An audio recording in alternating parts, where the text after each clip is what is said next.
வணக்கம் உறவுகளே, ஒரு சிம்பிள் அண்ட் டேஸ்டியான முட்டை மசாலா எப்படி செய்கிறதுன்னு பார்க்கலாம் வாங்க. கடாயில் எண்ணெய் வச்சுக்கோங்க. எண்ணெய் வச்சுட்டு தேவையான அளவு கடுகு சீரகம் ஆட் பண்ணிக்கோங்க.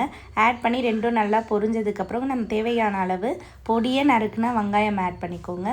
வெங்காயம் நல்லா வதங்கினதுக்கப்புறம் கருவேப்பிலை ஆட் பண்ணிக்கோங்க. அப்புறம் நமக்கு தேவையான அளவு இஞ்சி பூண்டு பேஸ்ட் ஆட் பண்ணி இஞ்சி பூண்டு பேஸ்ட்டோட பச்சை வாசனை போகிற அளவுக்கு நல்லா வதக்குங்க.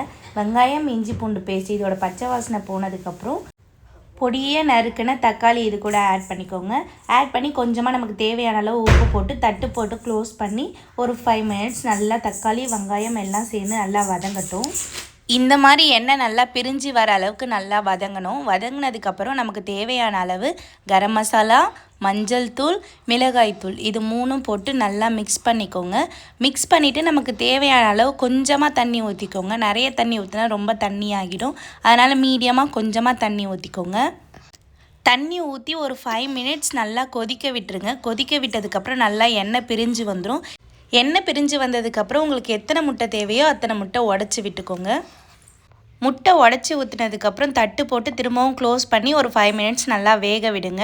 5 மினிட்ஸ் கழித்து ஓப்பன் பண்ணி திரும்பவும் அந்த முட்டையை திருப்பி விட்டு ஒரு 5 மினிட்ஸ் வேக விடுங்க. சிம்பிள் அண்ட் டேஸ்டியான முட்டை மசாலா ரெடி.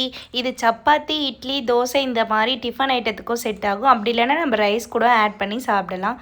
இந்த வீடியோ உங்களுக்கு பிடிச்சிருந்தா லைக் பண்ணுங்கள், ஷேர் பண்ணுங்கள், சப்ஸ்கிரைப் பண்ணுங்கள். நம்மளோட வீடியோ நிறைய பேர் சப்ஸ்கிரைப் பண்ணாமல் பார்த்துட்ருக்கீங்க. சப்ஸ்கிரைப் பண்ணால் எனக்கு கொஞ்சம் மோட்டிவேஷனாக இருக்கும். இந்த மாதிரி வேறு ஏதாவது ஈஸியான ரெசிபி வேணும்னா கீழே கமெண்ட் பண்ணுங்கள். நன்றி உறவுகளே.